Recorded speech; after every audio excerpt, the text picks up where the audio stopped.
ऐसी ही बेहतरीन कहानियाँ सुनने के लिए केपी नॉवल चैनल को लाइक, शेयर और सब्सक्राइब करें। आने वाली कहानियों के बारे में जानने के लिए हमारे टेलीग्राम से जुड़ें। लिंक डिस्क्रिप्शन में है। BTTH, मैंने जुनर से शादी की लेकिन उसने हमारी शादी को पूरा करने से इनकार कर दिया। अध्याय 171, भले ही मेरा उपहास किया जाए फिर भी मैं उन्हें बधाई देना चाहता हूँ। आसमान में उग्र ऊर्जा तूफान कई मिनटों के बाद आखिरकार खत्म होने लगा। जैसे जैसे तूफान खत्म हुआ, बिखरी हुई जगह धीरे धीरे खुद को ठीक करने लगी और गर्म धूप ने एक बार फिर पहाड़ की चोटी को नहलाया। तूफान के खत्म होते ही सभी की निगाहें तुरंत आसमान की ओर मुड़ गईं। वहां एक युवा आकृति हवा में मजबूती से खड़ी थी, जो अभी अभी भड़के भयानक ऊर्जा तूफान से पूरी तरह अछूती थी। पिताजी बहुत अद्भुत हैं। जियान यू ने उत्साह से अपने हाथों से ताली बजाई और उस आकृति को देखा जिसने सभी का ध्यान खींचा। अपनी बहन को इतना खुश देखकर वुशुंग भी हंसने लगा, उसके गोल मटोल गाल उसे और भी प्यारा बना रहे थे। वुशुंग, तुम्हारे पिताजी ने अभी अभी 9वीं स्तरीय खजाने की गोली बनाई है। चलो उन्हें बधाई देते हैं। मम्मी, 9वीं स्तरीय खजाने की गोली क्या होती है? क्या ये स्वादिष्ट होती है? बेशक ये स्वादिष्ट है, लेकिन आप इसे अभी नहीं खा सकते। यह आपके पेट को खराब कर देगा। कै लिन और जियाओ जियान एक दूसरे को देखकर मुस्कुराए और एक संक्षिप्त बातचीत के बाद वे अपने बच्चों के साथ पहाड़ की चोटी की ओर उड़ गए। ये दिल को छू लेने वाला दृश्य देखकर जुनर को अकेलेपन का भारी एहसास हुआ। वह भी ऊपर जाकर उसे बधाई देना चाहती थी, लेकिन ऐसा करने के लिए उसके पास क्या स्थिति थी? नहीं, अगर मैं ये कदम नहीं उठा सकती तो मैं भविष्य में भाई गुफी के साथ कैसे सामंजस्य बिठा सकती हूँ? एक संक्षिप्त आंतरिक संघर्ष के बाद जुनर ने आखिरकार आगे बढ़ने का साहस जुटाया, भले ही वह जानती थी कि उसे अनदेखा किया जा सकता है या उपहास का पात्र बनाया जा सकता है। NOWELL-BE-IN.C ओम योजक चिन्ह। तो ये ब्लैक डायमंड लाइटनिंग की शक्ति है। आकाश में गूफी ने महसूस किया कि तूफान छंट रहा है और उसने धीरे धीरे अपने तनावग्रस्त शरीर को आराम दिया। अपनी मुट्ठी को कसते हुए उसने महसूस किया कि उसमें से सुन्न करने वाली सनसनी फैल रही है। ब्लैक डायमंड लाइटनिंग की जबरदस्त शक्ति ने उसे आश्चर्यचकित कर दिया था। अगर उसकी दुर्जेय काया न होती, जो 9वीं रैंक के जादुई जानवरों के बराबर होती, तो उसकी दू तकनीक द्वारा रोकी गई बची हुई गड़गड़ाहट भी उसे गंभीर रूप से घायल कर सकती थी। अगर और हमले होते तो उसका एकमात्र विकल्प भागना होता। आखिरकार उसने अभी तक सीधे बिजली को भस्म करने की क्षमता हासिल नहीं की थी। उसने अभी जो किया था वह अपने मजबूत शरीर और स्वर्गीय लपटों का उपयोग करके धीरे धीरे बिजली को परिष्कृत करने की एक कठिन प्रक्रिया थी। अगर गूफी की स्वर्गीय लपटों में निहिलिटी डिवोरिंग फ्लेम की भस्म करने वाली शक्ति होती तो वह शून्य बिजली पूल पर जाने पर विचार कर सकता था, जो अनगिनत ब्लैक डायमंड लाइटनिंग से भरा हुआ स्थान है, जो लेई कबीले के बिजली दानव पूल के बराबर है। भागने की कोशिश कर रहे हो? नीचे कड़ाही का ढक्कन उड़ गया और प्रकाश की एक धारा दूर तक चली गई। ये देखकर गूफी की आकृति टिमटिमा उठी, प्रकाश की धारा के सामने एक भूत की तरह दिखाई दी, उसे पकड़ने के लिए आगे बढ़ी। दहाड़ प्रकाश की धारा तेजी से फैल गई, एक विशाल भयंकर जानवर में बदल गई। गोली वाले जानवर ने अपने विशाल पंजे हवा को चीरने वाली तेज आवाज के साथ घुमाए, गूफी पर वार किया। धमाका, जब मुट्ठी पंजे से टकराई तो भयंकर जानवर ने एक दयनीय चीख निकाली और उड़ गया। जानवर को भागते हुए देखकर गूफी मुस्कुराया और फिर से उसका पीछा किया। जब गूफी ने उसे पकड़ लिया तो जानवर के शरीर से एक तेज रोशनी निकली, जो तेजी से सिकुड़ती गई और फिर एक मानव आकृति में बदल गई। जैसे ही रोशनी फीकी पड़ी, गूफी क्षण भर के लिए स्तब्ध रह गया, क्योंकि आकाश में एक और गूफी खड़ा था। दिलचस्प है, तो यह 9वीं श्रेणी की खजाने की गोली है। यह एक मानव रूप भी ले सकती है, गूफी ने टिप्पणी की। जब उसने गोली को अपनी समानता में बदलते देखा तो मुस्कुराते हुए अपना सिर हिलाया। दहाड़ 9वीं श्रेणी की खजाने की गोली, जो अब गूफी के रूप में थी, स्पष्ट रूप से मानव भाषण को नहीं समझ पा रही थी और गूफी पर केवल अस्पष्ट दहाड़ें ही निकाल पा रही थी। 9वीं श्रेणी की खजाने की गोली इतनी अद्भुत है, यह मानव रूप भी ले सकती है। क्या ये संवेदनशील हो गई है? अप्रत्याशित परिवर्तन ने चारों ओर से उत्सुक निगाहें खींच लीं। यहाँ तक कि मौजूद गो कबीले के सदस्यों के बीच भी 9वीं श्रेणी की खजाने की गोली एक दुर्लभ दृश्य थी, इसलिए इसे मानव रूप लेते देखकर सभी आश्चर्यचकित रह गए। मम्मी, 2 क्यों हैं? वुशुंग, वह नकली है। वुशुंग ने आश्चर्य से बोलना शुरू किया, लेकिन कैलिन ने उसे तुरंत चुप करा दिया, जो नहीं चाहती थी कि गोली स्थिति का फायदा उठाए। आसमान में गूफी ने 9वीं श्रेणी की खजाने की गोली के साथ ज्यादा समय बर्बाद नहीं किया। एक अवसर का लाभ उठाते हुए उसने इसे पकड़ लिया, इसे सील कर दिया और फिर तेजी से आगे बढ़ते हुए अपनी उंगली को इसके माथे पर दबा दिया। हमले के दौरान गोली का शरीर हिंसक रूप से कांपने लगा और फिर तेजी से सिकुड़कर एक गोल पन्ना हरे रंग की गोली में बदल गया, जो लगभग एक लोंगन के आकार की थी, जिसे गूफी की हथेली में लटका दिया गया था। गोली से धुंध की परतें निकलीं जो उसके चारों ओर घूमती रहीं और एक जादुई आभा पैदा करती रहीं। गूफी, बधाई, इतनी कम उम्र में आपने 9वीं स्तरीय खजाने की गोली तैयार की है। आपका नाम निश्चित रूप से महाद्वीप की कीमिया की दुनिया में प्रसिद्ध होगा। गूफी द्वारा गोली रखने के बाद गू कबीले का एक बुजुर्ग उसे बधाई देने के लिए प्रकट हुआ। उसके बाद कई अन्य लोग भी बधाई देने के लिए सामने आए। वे सभी डूसेंट स्तर के गू कबीले के बुजुर्ग थे। पहले गूफी को उसकी प्रतिभा के लिए महत्व दिया जाता था, लेकिन अब 9वीं स्तरीय खजाने की गोलियां बनाने के कौशल के साथ उसने इन डूसेंट पावरहाउस का भी सम्मान और ध्यान अर्जित किया था। आखिरकार डूसेंट को भी किसी दिन गूफी जैसे खजाने की गोली के ग्रैंडमास्टर की आवश्यकता पड़ सकती है। जब गूफी अंततः रहस्यमय गोलियों का ग्रैंडमास्टर बन जाता है तो गुयुआन और गोली को छोड़कर कबीले में हर कोई उसके साथ पक्षपात करने की होड़ में शामिल हो सकता है। सम्मानित बुजुर्गों, मैं बस भाग्यशाली था, गूफी ने विनम्रता से जवाब दिया, अहंकार का कोई संकेत नहीं दिखाया। पति, बधाई हो भाई गूफी, आप अद्भुत हैं। अगली बार क्या आप मेरे लिए भी 9वीं स्तरीय खजाने की गोली बना सकते हैं? चिंता न करें, मैं सामग्री प्रदान करूंगा, मैं आपको नुकसान नहीं होने दूंगा। कई लिन, जियो यीजियान, किंग लिन, जियान और अन्य लोग भी उसे बधाई देने के लिए आए। भाई गूफी, जुन एर भी आपको अपनी कीमिया कौशल को आगे बढ़ाने के लिए बधाई देता है। भीड़ में एक स्पष्ट आवाज गूंजी जिसने कई लोगों की नज़र वक्ता की ओर खींची। वक्ता कोई और नहीं बल्कि गूफी की पूर्व पत्नी जुन एर थी। उसकी उपस्थिति ने एक अजीब माहौल बना दिया, क्योंकि गू कबीले में हर कोई जानता था कि गूफी और जुनर ने कभी भी पति पत्नी बने बिना ही शादी कर ली थी। इसके अलावा अफवाहें फैलीं कि उनकी शादी के दौरान जुनर ने किसी दूसरे आदमी के लिए विशेष चिंता और देखभाल दिखाई थी, जिसके कारण उनका अंततः अलगाव हो गया। अध्याय 172, अर्धसंत की ओर बढ़ना। वह महिला फिर से यहाँ क्यों है? उसका दिल वाकई बहुत मजबूत है ना? जुन र को आते देख जियान ने खुद से कहा। जुन र के बारे में उसकी धारणा अभी भी उनकी पहली मुलाकात पर ही अटकी हुई थी। उस समय जुन र अचानक प्रकट हुई थी, व्यंग्यात्मक लहजे में बोल रही थी और घमंडी रवैया दिखा रही थी, जिसने जियान पर बहुत खराब प्रभाव डाला। बेशक उसकी नापसंदगी का मुख्य कारण जुन र के प्रति गूफी का रवैया था। गूफी जिसे नापसंद करती, जियान भी उसे नापसंद करती, और इसका उल्टा भी सच था। उसके बगल में जियाओ यी जियान और कैलिन दोनों ने एक एक बच्चे को गोद में लिया और चुप रहे। वे दोनों जानते थे कि अतीत में गूफी ने उनसे पहले इस खूबसूरत और अलौकिक महिला से वाकई बहुत प्यार किया था। हालांकि उन्हें यह भी यकीन था कि गूफी के चरित्र के साथ जो कुछ हुआ था, उसके बाद वह कभी पीछे मुड़कर जुन र को स्वीकार नहीं करेगा। जैसा कि अपेक्षित था, जब जुनर ने बात की तो गूफी ने केवल उदासीनता से उसकी ओर देखा और फिर अपनी नज़र गू कबीले के बुजुर्गों पर घुमाई, उनसे बातचीत जारी रखी, उसे पूरी तरह से अनदेखा किया। भाई गूफी, नवंबर LBJNN। गूफी की प्रतिक्रिया देखकर जुनर को बहुत नुकसान का एहसास हुआ, लेकिन उसने अपने चेहरे पर मुस्कान बनाए रखी। इतने सारे लोगों की मौजूदगी में वह अपना संयम नहीं खो सकती थी, खासकर तब जब उसने आने से पहले खुद को इस स्थिति के लिए मानसिक रूप से तैयार कर लिया था। कोई बात नहीं, कम से कम वह आज तो आई, जो उसे बधाई देने के लिए न आने से बेहतर था। भाई गूफी, अगर आप मेरे साथ एक साधारण व्यक्ति की तरह व्यवहार कर सकते तो शायद मैं समझ जाती कि आप वास्तव में आगे बढ़ चुके हैं। लेकिन जिस तरह से आप अब प्रतिक्रिया कर रहे हैं, क्या यह इसलिए है क्योंकि मैं अभी भी आपके दिल में एक महत्वपूर्ण स्थान रखती हूँ? इतना कि आप अतीत को भूल नहीं सकते और मेरे साथ दूसरों की तरह व्यवहार नहीं कर सकते।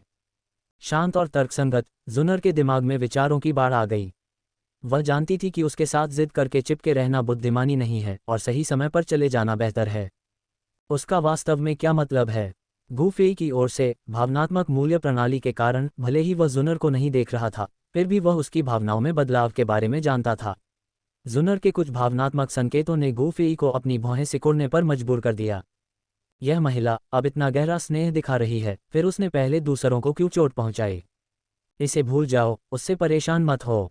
गूफी ने अपना सिर हिलाया और अपने सामने कबीले के बुजुर्गों के समूह का मनोरंजन करना जारी रखा। उसके हाथ में 9वीं श्रेणी की गोली उसके अलावा दिन का दूसरा मुख्य आकर्षण थी। लगभग हर बातचीत उसके और इस 9वीं श्रेणी की खजाने की गोली के इर्द गिर्द घूमती थी।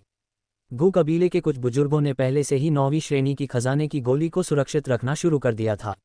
एक बार जब वे आवश्यक सामग्री इकट्ठा कर लेते तो वे मदद के लिए गूफी के पास आते। ये सभी बुजुर्ग गूफी के वरिष्ठ थे, जिनमें से कई ने उनके साथ अच्छा व्यवहार किया था, इसलिए गूफी के लिए उनके अनुरोधों को अस्वीकार करना मुश्किल था। आप बूढ़े लोगों में कुछ हिम्मत है कि आप युवाओं को दबा रहे हैं। गूफी को भी साधना की आवश्यकता है। आप में से बहुत से लोग गोलियां मांग रहे हैं, तो वह संभवतः कैसे रह सकता है? अचानक पहाड़ की चोटी के बाहर आकाश से एक आवाज़ गूंजी और एक आकृति उतरी। उस व्यक्ति ने एक लंबा हरा लबादा पहना था, जिसके बाल सफ़ेद थे, फिर भी उसका रंग जवान था। एक सौम्य मुस्कान हमेशा उसके गोरे चेहरे को सुशोभित करती थी, जो उसे एक अलौकिक और अलौकिक रूप देती थी। बड़े गू दाओ आ गए हैं। नमस्कार बड़े गू दाओ। हरे लबादे वाले बुजुर्ग को आते देख गू कबीले के बुजुर्गों ने भी उनका सम्मानपूर्वक अभिवादन किया। गू कबीले की युवा पीढ़ी ने तुरंत सिर झुकाया।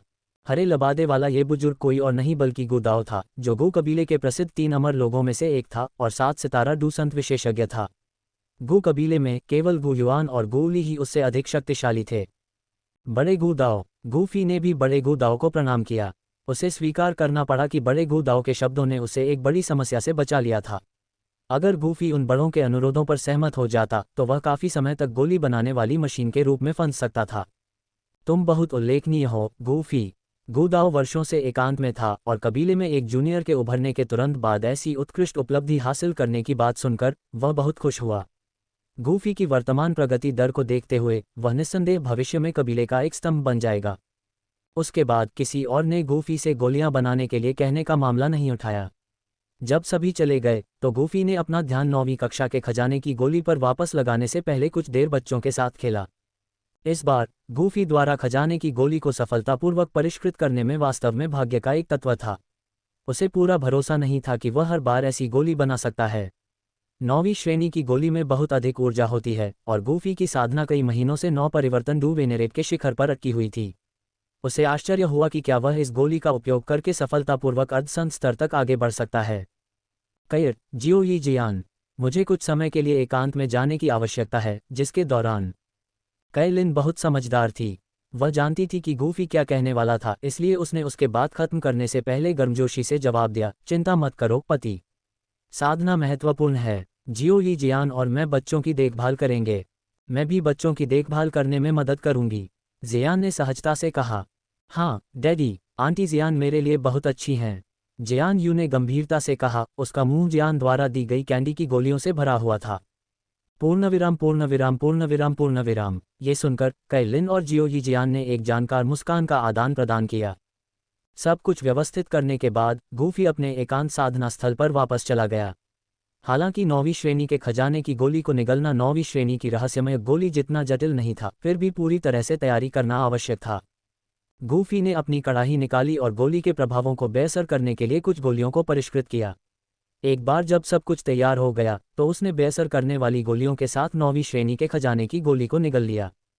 खजाने की गोली के भीतर निहित ऊर्जा पहले से ही गूफी के शरीर में एक शिखर 9 सितारा डू वेनेरेट के रूप में कुल ऊर्जा से अधिक थी। जैसे ही गोली नीचे गई, ऊर्जा का एक विशाल उछाल फूट पड़ा, जिससे गूफी के शरीर के फटने का खतरा था। सौभाग्य से गूफी अच्छी तरह से तैयार था। बेअसर करने वाली गोलियां असर दिखाने लगीं और अपनी स्वर्गीय लॉ की मदद से वह स्थिति को स्थिर करने में कामयाब हो गया। परिष्कृत करें। गूफी ने अपनी सारी ऊर्जा को केंद्रित किया, अपनी स्वर्गीय लॉ का उपयोग करके अपने भीतर की विशाल औषधीय शक्ति को परिष्कृत किया। शुद्ध ऊर्जा उसके पूरे शरीर में फैलने लगी, हर अंग और हड्डी तक पहुंच गई। गूफी का 9 परिवर्तन वाला डू वेनेरेट शरीर अपने संतृप्ति बिंदु पर पहुंच गया था।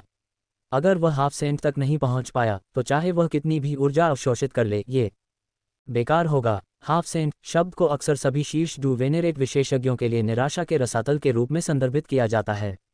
अधिकांश जो डू वेनेरेट के शिखर पर पहुंचते हैं वे केवल हाफ सेंट के किनारे पर ही रह सकते हैं, चाहे वे कितनी भी कड़ी ट्रेनिंग क्यों न करें, वास्तव में इस स्तर पर कदम रखने में असमर्थ होते हैं। केवल हाफ सेंट तक पहुंचने से ही कोई डू सेंट बनने के योग्य हो सकता है। वास्तव में हाफ सेंट डू सेंट के दायरे में प्रवेश करने से पहले सबसे महत्वपूर्ण कदम है। यदि कोई व्यक्ति हाफ सेंट स्तर पर कदम नहीं रख सकता है तो वह कभी भी एक सच्चा डू सेंट विशेषज्ञ बनने के बारे में भूल सकता है। जैसे जैसे डूडी धीरे धीरे इतिहास में एक पौराणिक स्मृति बन गया, सरल शब्द सेंट इस दुनिया के शिखर का प्रतिनिधित्व करने लगा। अध्याय 173 जियान की चिंता। साधना करते समय समय उड़ जाता है। इस बार 9वीं रैंक की गोली निगलने के बाद गूफी अपने सबसे लंबे समय तक एकांतवास में चले गए, जो 1 साल से ज्यादा समय तक चला और एक बार भी बाहर नहीं आए।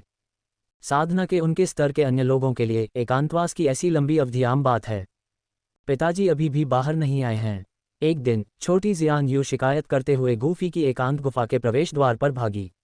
उसके पीछे अभी भी एक छोटी सी छाया की तरह वुशुंग था, जो अभी 3 साल का हुआ था। बहन, माँ ने कहा कि पिताजी इस बार एक बड़ी साधना बाधा को तोड़ने की कोशिश कर रहे हैं और हमें समझना चाहिए और अच्छा व्यवहार करना चाहिए। वुशुंग ने अपनी बहन की शिकायतों का जवाब देते हुए अपनी माँ के शब्दों को बहुत गंभीरता से दोहराया। ओह, तो अब तुम कह रही हो कि तुम्हारी बहन अच्छी नहीं है? ये सुनकर जियान यू ने पलटकर वुशुंग के छोटे कान को चुटकी से दबाया। नहीं, नहीं, बहन, तुम बहुत अच्छी हो। बहन, चुटकी बजाना बंद करो, मैं गलत था। अपनी बहन की हरकत से घबराकर वुशुंग ने तुरंत इनकार में अपना सिर हिलाया। तारानकन धमाका, तारानकन। उसी समय दोनों बच्चों के सामने का बड़ा पत्थर का गेट अचानक खुल गया। आवाज सुनकर दोनों बच्चे पलटे और अपने पिता को देखा, जिनके लिए वे लंबे समय से तरस रहे थे। गुफा के प्रवेश द्वार पर खड़े थे। पिताजी, आप आखिरकार बाहर आ ही गए। गूफी को देखकर जियान यू ने वुशुंग का कान छोड़ा और खुशी खुशी उसकी ओर दौड़ी। यूए, वुशुंग, तुम दोनों बहुत बड़े हो गए हो। अपने बच्चों में आए बदलावों को देखकर गूफी के चेहरे पर मुस्कान आ गई और पहले की तरह उसने दोनों बच्चों को एक एक हाथ में उठाकर उठा लिया। बड़े भाई गूफी, तुम आखिरकार बाहर आ गए। कुछ ही देर में जियान गूफी के सामने प्रकट हुआ।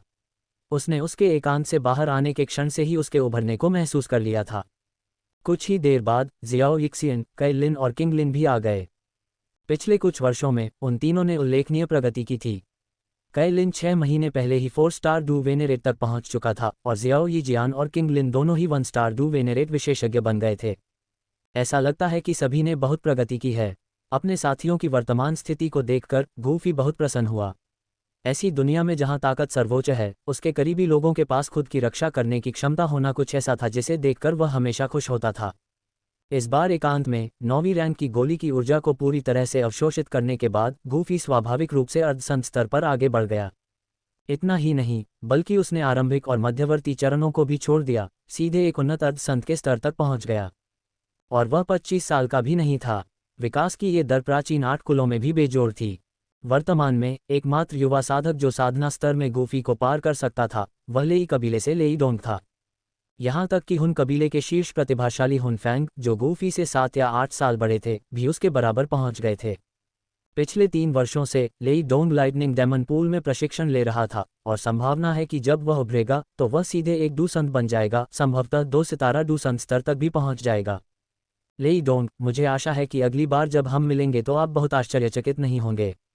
जब वे आखिरी बार अलग हुए थे, तब लेई डोंग की नज़र को याद करते हुए गूफी के होठों पर एक हल्की मुस्कान दिखाई दी। एकांतवास से बाहर आने के बाद गूफी ने अपना अधिकांश समय अपने परिवार के साथ बिताया। वुशुंग, जो अभी भी बहुत छोटा था और अक्सर अपने पिता से लंबे समय तक अलग रहता था, स्वाभाविक रूप से गूफी के करीब नहीं था। हालांकि रानी मेडुसा के मार्गदर्शन में वुशुंग केवल 3 साल का होने के बावजूद बहुत समझदार था। वह जानता था कि उसके पिता का एकांतवास और साधना सब भविष्य में सभी की बेहतर सुरक्षा के लिए था। ... बड़े भाई गूफी, मैं थोड़ी देर बाद ड्रैगन द्वीप वापस जाना चाहता हूँ। गूफी के एकांत से बाहर आने के आधे महीने बाद जियान अचानक उसके पास आए और उसने जाने की इच्छा जताई। गूफी ने उसे समझा। आखिरकार वह लंबे समय से ड्रैगन द्वीप से दूर थी और उसकी साधना में सुधार के साथ वह प्राचीन शून्य ड्रैगन जनजाति को एकजुट करने के लिए उत्सुक थी, उसे विभाजित नहीं देखना चाहती थी। अब जब आपकी 4 स्टार डूसेंट साधना स्थिर हो गई है, तो आपके पास वास्तव में वापस जाने और चीज़ों को संभालने की ताकत है। हालांकि थोड़ा और इंतज़ार करें। मेरे पास आपको 4 स्टार डूसेंट के बाद के चरणों में तेज़ी से आगे बढ़ने में मदद करने का एक तरीका है। बड़े भाई गूफी, क्या आप मेरे लिए 9वीं रैंक की गोली को परिष्कृत करने की योजना बना रहे हैं? गूफी के शब्दों को सुनकर जियान की आंखें चमक उठीं। नहीं, गूफी ने धीरे से अपना सिर हिलाया। अगर यह वह नहीं है तो क्या है? जियान ने हैरान होकर पूछा। अपनी वर्तमान शक्ति के साथ, चाहे वह कितनी भी 8 रैंक की गोलियां ले ले, वे बहुत सुधार नहीं लाएंगी। जब हम वहां पहुंचेंगे तो मैं तुम्हें बताऊंगा। गूफी ने अपनी योजना को अभी गुप्त रखते हुए चिढ़ाते हुए कहा। इस बार उसका इरादा 9 शांत गहरे ग्राउंड पायथन जनजाति के येलो स्प्रिंग स्टेल में छिपे अवसर की तलाश करना था, जिसमें एक राक्षस संत की बची हुई आत्मा और राक्षस संत के रक्तसार की कई बूंदें थीं। प्राचीन काल में दानव संत हुआन क्वान लगभग डू भगवान स्तर पर पहुंच चुके थे। ऐसे शक्तिशाली व्यक्ति द्वारा छोड़ा गया रक्तसार किसी भी डू संत विशेषज्ञ द्वारा अत्यधिक प्रतिष्ठित था। इसका एक छोटा सा हिस्सा ही गूफी को एक सच्चे डू संत बनने में मदद कर सकता था। इसके अलावा येलो स्प्रिंग स्टेल के भीतर एक अत्यंत शक्तिशाली आत्मा हमला तकनीक थी जिसे येलो स्प्रिंग्स दिव्य क्रोध के रूप में जाना जाता है। येलो स्प्रिंग्स फिंगर जीवन और मृत्यु का निर्धारण करती है। येलो स्प्रिंग्स क्रोध आत्माओं को चकनाचूर कर देता है। येलो स्प्रिंग दिव्य क्रोध, सटीक रूप से कहें तो एक उच्च स्तरीय स्वर्ग स्तरीय ध्वनिक डू कौशल है। प्राचीन अभिलेखों में यह उल्लेख किया गया था कि प्राचीन युग के दौरान यहाँ तक कि डूसेंट स्तर के विशेषज्ञ भी येलो स्प्रिंग्स दिव्य क्रोध के उल्लेख पर काम उठते थे। दानव संत हुआन क्वान के हाथों मारे गए शीर्ष विशेषज्ञों में से कम 10 में से 9 लोगों की आत्मा इस तकनीक से चकनाचूर हो गई थी। और अब गूफी का आत्मा क्षेत्र येलो स्प्रिंग्स दिव्य क्रोध की खेती करने के लिए आवश्यक स्तर पर पहुंच गया था। अपने पास इस तरह की आत्मा हमले की विधि के साथ, भले ही गूफी वर्तमान में केवल एक उन्नत अर्ध संत था, वह 2 सितारा डू संत स्तर से नीचे के किसी भी विशेषज्ञ के लिए खतरा पैदा कर सकता था। ये स्थान बीस्ट रीजन में है और 9 शांत गहरे ग्राउंड पायथन जनजाति से संबंधित है। जियान को अभी भी भ्रमित देखकर गूफी ने उसकी जिज्ञासा को संतुष्ट करते हुए कहा, उफ, फिर से वे बदसूरत बिना पैरों वाले जीव। जियान ने सहजता से बुदबुदाया। हालांकि जैसे ही उसने कहा, उसे अचानक कुछ एहसास हुआ। उसके पीछे ही Kaelin वुशुंग now L beak Junnar के साथ उनकी ओर चल रही थी। मुझे उम्मीद है कि कैलिन ने यह नहीं सुना होगा। जियान, एक बच्चे की तरह जिसने कुछ गलत किया हो, कैलिन की ओर मुड़ने और देखने की हिम्मत नहीं कर पाया। कैर, तुम बिल्कुल सही समय पर आए हो। गूफी ने मुस्कुराकर कैर को इशारा किया। पति, क्या बात है? उसने उत्सुकता से पूछा, जियान को घूरते हुए बोलते हुए। कैर, जियान और मैं बीस्ट रीजन की यात्रा करने की योजना बना रहे हैं। तुम हमारे साथ क्यों नहीं आते? वहाँ तुम्हें एक ऐसा अवसर मिलेगा जो तुम्हारा है। गूफी ने मुस्कुराते हुए समझाया। 7 रंगों वाले स्वर्ग निगलने वाले अजगर के रूप में कैलिन जल्दी से अर्ध संत स्तर तक पहुंच सकती थी, अगर वह पर्याप्त ऊर्जा अवशोषित कर लेती। और बीस्ट क्षेत्र में एक ऐसी जगह थी जो कैलिन को तेजी से आगे बढ़ने में मदद कर सकती थी। अध्याय 174, 9 शांत झरनों की यात्रा। जानवरों के क्षेत्र में जा रहे हैं। मेरे लिए एक सौभाग्यपूर्ण अवसर। क्या ये हो सकता है, पति, कि आप इस बार मुझे 9 शांत झरनों में ले जाने की योजना बना रहे हैं? कैलिन ने पूछा, हाल ही में महाद्वीप के रहस्यों के बारे में काफ़ी कुछ जानने के बाद। हाँ, बिल्कुल 9 शांत झरने। गूफी ने मुस्कुराते हुए सिर हिलाया। 9 शांत झरने धरती के भीतर गहरे स्थित हैं, जिन्हें आमतौर पर 9 शांत गहरे ग्राउंड पायथन जनजाति की पवित्र भूमि माना जाता है। जब इस जनजाति के सदस्य अपनी साधना को आगे बढ़ाना चाहते हैं, तो वे आमतौर पर इन झरनों के पानी में खुद को डुबो देते हैं, जो उनकी सफलता में बहुत मदद करता है। हालांकि 9 शांत झरनों का पानी बेहद ठंडा और यिन युक्त है, लेकिन वे सांप जैसे जादुई जानवरों के लिए दुनिया की सबसे अच्छी जगहों में से एक हैं, जो स्वाभाविक रूप से यिन ऊर्जा की ओर झुकते हैं, अपने शरीर को परिष्कृत करने के लिए। पति, 9 शांत झरने 9 शांत गहरे भूगर्भीय अजगर जनजाति के नियंत्रण में हैं, जो जानवर क्षेत्र में 3 प्रमुख जानवर जनजातियों में से एक है। आप वहां कब जाने की योजना बना रहे हैं? कैलिन ने आगे पूछा। हम तुरंत प्रस्थान करेंगे। गूफी की वर्तमान ताकत के साथ इस दुनिया में बहुत कम जगहें थीं जहां वह नहीं पहुंच सकता था। हालांकि उसके आत्मविश्वास का एक बड़ा हिस्सा इस तथ्य से आया था कि जियान, एक 4 स्टार डूसेंट, उसके साथ होगी। उसके साथ होने पर 9 शांत गहरे भूगर्भीय अजगर जनजाति उन्हें धमकी देने के लिए कुछ नहीं कर सकती थी। समय बर्बाद करने का कोई समय नहीं है, चलो अब बाहर चलते हैं, जियान ने उत्साह के साथ कहा। पिछली बार जब वह जानवर क्षेत्र में गई थी तो उसे जो अवसर मिला, उसने उसे रॉकेट की तरह खेती में उड़ान भरने की अनुमति दी, जो डूसेंट के स्तर तक पहुंच गया। वह ये देखने के लिए उत्सुक थी कि इस बार क्या नए अवसर उसका इंतजार कर रहे हैं। उन तीनों ने जल्दी से अपनी तैयारी की और पहले की तरह चुपचाप क्षेत्र से निकल गए। उन्होंने जियोई, जियान और किंगलिन को दूसरों को सूचित करने के लिए निर्देश दिए कि वे एकांत में चले गए हैं। 9 शांत गहरे ग्राउंड पायथन जनजाति का असली गढ़ गहरे भूमिगत है। हालांकि उनकी सतह पर भी कई शाखाएं हैं। जानवर क्षेत्र में 3 प्रमुख जादुई जानवर जनजातियों में उनकी आबादी सबसे अधिक है। हालांकि ये बड़ी आबादी अशुद्ध रक्त रेखाओं को भी जन्म देती है। 9 शांत गहरे ग्राउंड पायथन जनजाति के बुजुर्गों के अनुसार, यदि यह जारी रहा तो उनकी प्राचीन रक्त रेखा एक सदी के भीतर पूरी तरह से समाप्त हो सकती है, जिससे जनजाति सामान्य जादुई जानवरों के स्तर तक पतित हो सकती है।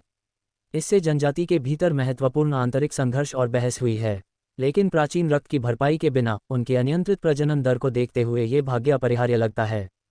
9 शांत ग्राउंड एबिस भूमिगत दुनिया में जाने के मुख्य मार्गों में से एक है और इसकी सुरक्षा 9 शांत गहरे ग्राउंड पायथन जनजाति द्वारा की जाती है। आगे 9 शांत ग्राउंड एबिस है। जियान, अब ये तुम्हारे ऊपर है, गूफी ने कहा। चिंता मत करो, जब हम प्रवेश करेंगे तो उन्हें हमारी उपस्थिति का आभास भी नहीं होगा। जियान ने अपनी आस्तीन लहराई और एक स्थानिक बल ने गूफी और कैलिन को घेर लिया, जिससे वे चुपचाप भूमिगत दुनिया में प्रवेश करते ही बिना किसी निशान के गायब हो गए। भूमिगत दुनिया का इलाका अविश्वसनीय रूप से जटिल था। लेकिन गूफी अच्छी तरह से तैयार होकर आए थे, उनके पास एक विस्तृत नक्शा था। कुछ ही मिनटों में वे कई सर्प जनजातियों से होकर भूमिगत दुनिया की गहराई में पहुंच गए। लगभग आधे घंटे बाद वे 9 शांत गहरे ग्राउंड पायथन जनजाति के मुख्यालय में पहुंच गए। नेदर सर्प नस 9 शांत गहरे ग्राउंड पायथन जनजाति के क्षेत्र का दिल था और कई सर्प जनजातियों द्वारा इसे पवित्र भूमि माना जाता था। एक पवित्र भूमि के रूप में ये स्वाभाविक रूप से अच्छी तरह से संरक्षित थी, यहाँ तक कि सर्प जनजाति के लोगों को भी उचित स्थिति या रैंक के बिना प्रवेश से वंचित कर दिया जाएगा। पति 9 शांत गहरे ग्राउंड पायथन जनजाति वास्तव में 3 महान जानवर जनजातियों के बीच अपने स्थान की हकदार है। हालांकि वे तीनों में सबसे कमजोर हैं, फिर भी उनके पास काफी संख्या में मजबूत व्यक्ति हैं, मेडुसा रानी ने टिप्पणी की जब वे एक पहाड़ के ऊपर खड़े थे। शक्ति का ये पैमाना मेरे अपने सर्प जनजाति से कहीं अधिक है। चिंता मत करो कैलिन, ये कुछ भी नहीं है। जब आप मेरे प्राचीन ड्रैगन द्वीप पर जाएंगे तो आप देखेंगे कि 9 शांत गहरे ग्राउंड पायथन जनजाति इसकी तुलना में बस एक विचित्र समूह है। जियान ने गर्व से कहा, हमारे ड्रैगन जनजाति में बहुत सारे डूवेनेरेट हैं। ठीक है, जब तुम ड्रैगन सम्राट बनोगी तो मेरा गर्मजोशी से स्वागत करना सुनिश्चित करो। मेडुसा रानी ने जियान के साथ खेला। समग्र शक्ति के संदर्भ में 9 शांत गहरे ग्राउंड पायथन जनजाति प्राचीन शून्य ड्रैगन जनजाति की तुलना नहीं कर सकती थी। ठीक है, मैं अभी ड्रैगन सम्राट नहीं हूँ, जियान ने थोड़ा शर्माते हुए कहा।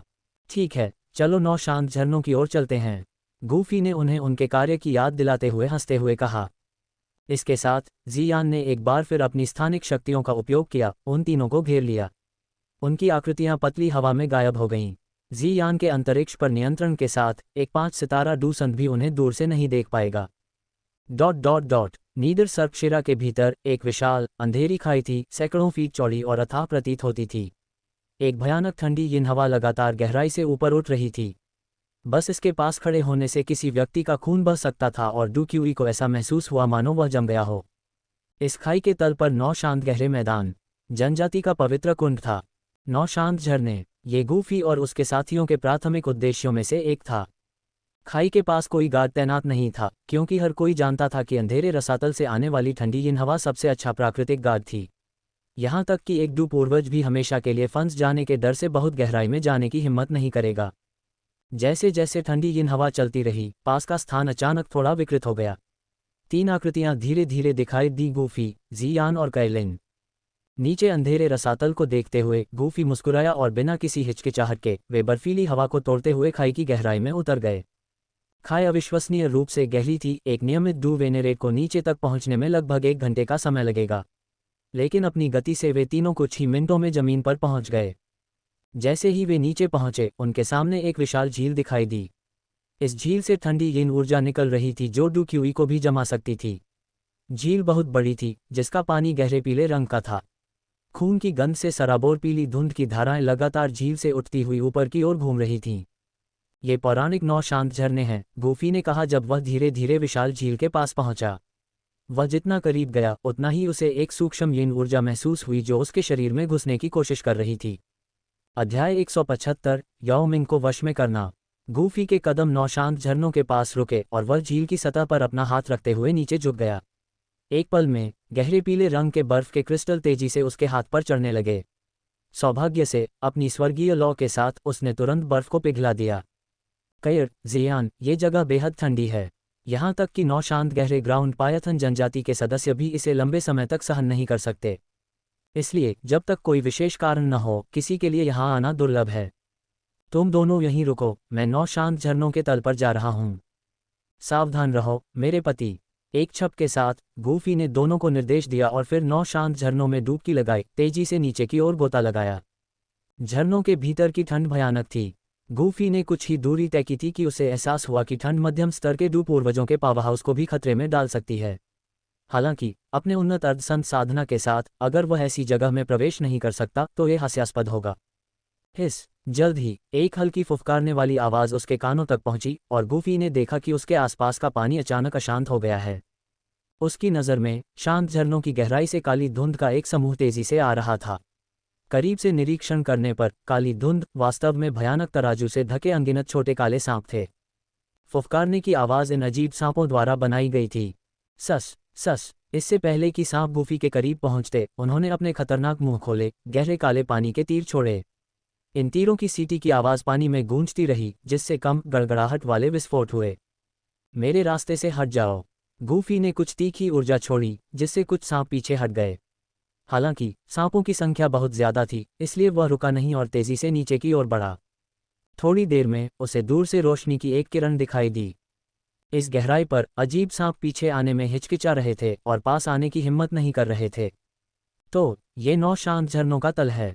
जल्द ही गूफी ने खुद को एक विशाल रेतीले समुद्र तल पर पाया।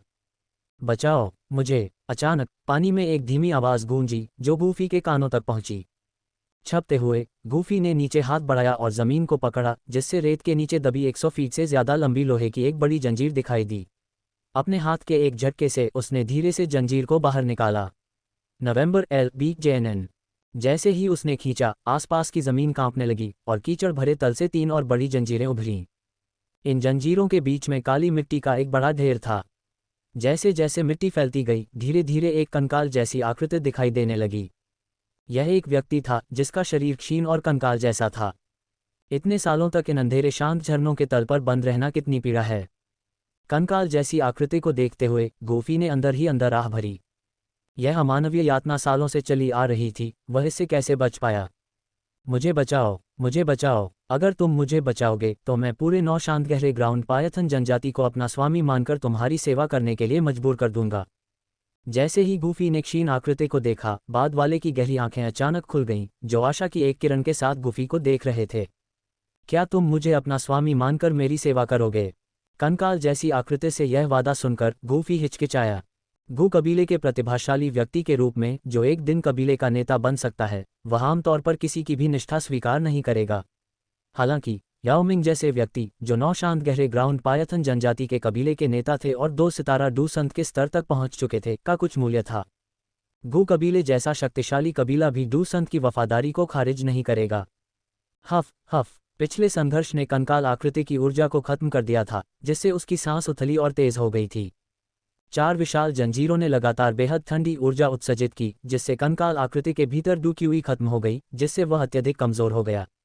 लेकिन साथ ही यह ऊर्जा की कमी उसे नहीं मार पाएगी, जिससे वह हमेशा के लिए थकावट की स्थिति में तड़पता रहेगा, मौत से भी बदतर। युवा मित्र, मैं याओमिंग हूँ, 9 शांत गहरे ग्राउंड पायथन जनजाति का जनजाति नेता। अगर तुम मुझे बचाओगे तो मैं अपना वादा पूरा करूंगा और अपने स्वामी के रूप में तुम्हारी सेवा करूंगा। जब गूफी हिचकिचाया तो कंकाल आकृति ने फिर से बात की। अब तुम नेता नहीं हो, याओ शियाओटियन के पास वह पद है। गूफी ने अपना सिर हिलाते हुए हंसी उड़ाई। उस दुष्ट याओ शियाओटियन ने मेरा पद छीनने और मुझे यहाँ शांत झरनों के तल पर कैद करने के लिए एक विश्वासघाती साजिश रची। उस जानवर ने मुझे सैकड़ों साल तक इस ठंड भरी यातना से पीड़ित किया। अगर मैं कभी फिर से दिन की रोशनी देखूंगा तो मैं याओ शियाओटियन के जीवन को नरक बना दूंगा। याओ शियाओटियन के उल्लेख पर याओमिंग की आंखें खून से लाल हो गईं। गूफी दोनों के बीच की दुश्मनी से अच्छी तरह वाकिफ थी। याओमिंग 9 शांत गहरे ग्राउंड पायथन जनजाति के जनजाति नेता के लिए वैध उम्मीदवार थे, उनकी शक्ति निर्विवाद थी। याओ शियाओटियन ये जानते हुए भी हमेशा याओमिंग को बहुत सम्मान देता था, जबकि गुप्त रूप से उसके खिलाफ साजिश रचता था। याओमिंग सैकड़ों वर्षों से यहाँ बंद था, वास्तव में एक दुखद भाग्य। मैं तुम्हें बाहर निकलने में मदद करूंगा, लेकिन जनजाति नेता के पद के लिए लड़ाई तुम्हारे ऊपर होगी। गूफी ने आह भरी और याओमिंग के अनुरोध पर सहमति जताई। मेरे पास 9 शांत गहरा राज्यदंड है, 9 शांत गहरे ग्राउंड पायथन जनजाति के नेता का प्रतीक। जब तक मैं शांत झरनों से बच निकलता हूं और याओ शियाओटियन से निपटता हूं, मैं नई जनजाति का नेता बनूंगा। ये सुनकर याओमिंग ने जल्दी से गूफी को दिखाया कि उसके पास अभी भी कितना मूल्य है। युवा मित्र, आपको बस येलो स्प्रिंग्स यिन स्टोन को तोड़ने की जरूरत है और मैं आज़ाद हो जाऊंगा। ठीक है। गूफी ने सिर हिलाया और 4 जंजीरों के दूसरे छोर को पाया, जहां एक शक्तिशाली ठंडा संक्रमित येलो स्प्रिंग्स यिन स्टोन जुड़ा हुआ था। धमाका! कई हमलों के बाद येलो स्प्रिंग्स यिन स्टोन आखिरकार टूट गया और उस पल याओमिंग ने अपनी पूरी ताकत लगा दी, जंजीरों को तोड़ दिया। इस बीच नेदर सर्प नस के भीतर एक भव्य महल में बहुत हलचल थी। सिंहासन पर काले कपड़े पहने एक आदमी बैठा था। उसकी आंखों में ठंडी जहरीली रोशनी थी, जैसे कोई घातक सांप हमला करने के लिए तैयार हो। उसके बगल में 2 मोहक महिलाएं सावधानी से उसके शरीर की मालिश कर रही थीं, जबकि उसके हाथ उनकी कोमल नाजुक त्वचा पर घूम रहे थे। अचानक आदमी की आंखें खुल गईं, सदमे से भर गया। सील टूट गई है। अध्याय 176 घिनौना प्राणी, क्या तुम चाहते हो कि मैं तुम्हारी सेवा करूं? चीफ, क्या हुआ? NO well be in dot C ओम। एक बुजुर्ग, जिसके कंधे पर लाल रंग का जहरीला सांप लिपटा हुआ था, ने अपने ऊपर बैठे आदमी को संबोधित करते हुए थोड़ा भौहें से कुढ़ी। अरे! याओ मिंग को पकड़े हुए सील अचानक टूट गई। काले कपड़े वाला आदमी खड़ा हो गया, उसका चेहरा ठंडा था और उसने बुजुर्ग से फुसफुसाते हुए कहा। याओ मिंग ने सील तोड़ दी। ये कैसे संभव है? ये सुनते ही बुजुर्ग के चेहरे पर अचानक से भाव बदल गए। चीफ, आपको तुरंत जाना चाहिए। मैं यहाँ स्थिति को स्थिर करूंगा और जितनी जल्दी हो सके आपकी सहायता करने के लिए दौड़ूंगा। चिंता मत करो, मैं याओ मिंग को फिर से उठने नहीं दूंगा। काले कपड़े वाले आदमी ने एक भयावह मुस्कान दी और एक पल में वह सिंहासन से गायब हो गया। हाँ, मुखिया को एक बुजुर्ग को एक जरूरी मामले की रिपोर्ट देनी थी। सभी, कृपया जारी रखें। बुजुर्ग ने खड़े होकर हॉल में मौजूद कई सांप लोगों के विशेषज्ञों को एक खुशनुमा मुस्कान के साथ शांत किया। ... 9 शांत झरनों की गहराई में।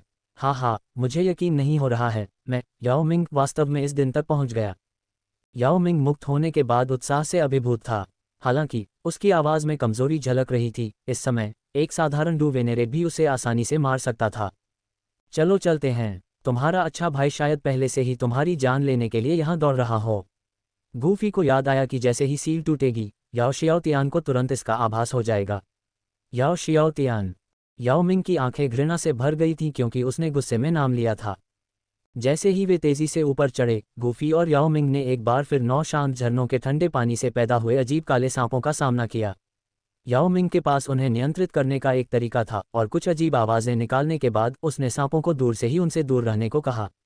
9 शांत झरनों के उथले क्षेत्र में रानी मेडुसा खेती करने की कोशिश कर रही थी। उसके ऊपर काले रंग का एक व्यक्ति जल्दी से दिखाई दिया। उसकी आंखें नीचे के ठंडे पानी को जहरीले ढंग से स्कैन कर रही थीं। तुम कौन हो? काले रंग के आदमी ने अचानक जियान को देखा, जो 9 शांत झरनों के पास खड़ा था। मैं कौन हूँ, इससे तुम्हारा कोई लेना देना नहीं है। जियान ने काले रंग के आदमी की ओर देखा। उसकी सांप जैसी नज़र ने उसे बहुत असहज कर दिया और उसने तीखी प्रतिक्रिया दी। छोटी लड़की, 9 शांत झरने 9 शांत गहरे ग्राउंड पायथन जनजाति की पवित्र भूमि है और मैं वर्तमान जनजाति प्रमुख हूँ। अब क्या तुम्हें लगता है कि यह मेरा काम है? याओ मिंग ने जियान पर व्यंग्य किया। जियान, क्या हो रहा है? इस समय कैलिन ने हलचल को महसूस करते हुए झील के उतले क्षेत्र से बाहर निकल आया। जियान और कैलिन दोनों ही असाधारण सुंदरियां थीं और उनके एक साथ दिखने से काले कपड़े वाले आदमी के मन में बुरे विचार पैदा हो गए। हमारे कबीले की पवित्र भूमि पर घुसपैठ करने पर आमतौर पर हजारों सांपों द्वारा खाए जाने की सजा मिलती है, लेकिन अगर तुम दोनों मेरी सेवा करने को तैयार हो तो मैं शायद तुम्हारी जान बख्श दूं। बकवास, तुम घिनौने प्राणी हो। तुमने मुझसे और बहन कैलिन से ऐसा कुछ कहने की हिम्मत कैसे की? तुम मौत मांग रहे हो। काले कपड़े वाले आदमी के शब्द निस्संदेह आत्मघाती थे और जियान क्रोधित हो गई। उसकी आभा फट गई और उसने तुरंत काले कपड़े वाले आदमी की ओर थप्पड़ मारा। यह आभा, जिस क्षण उसने जियान की आभा को महसूस किया, काले कपड़े वाले आदमी के हाव भाव बदल गए। उसने उम्मीद नहीं की थी कि ये दिखने में युवा, हानिरहित दिखने वाली लड़की इतनी भयानक शक्ति रखती होगी। जैसे ही उसने सहज रूप से बचने की कोशिश की, उसने महसूस किया कि आसपास की जगह उसे घेर रही है।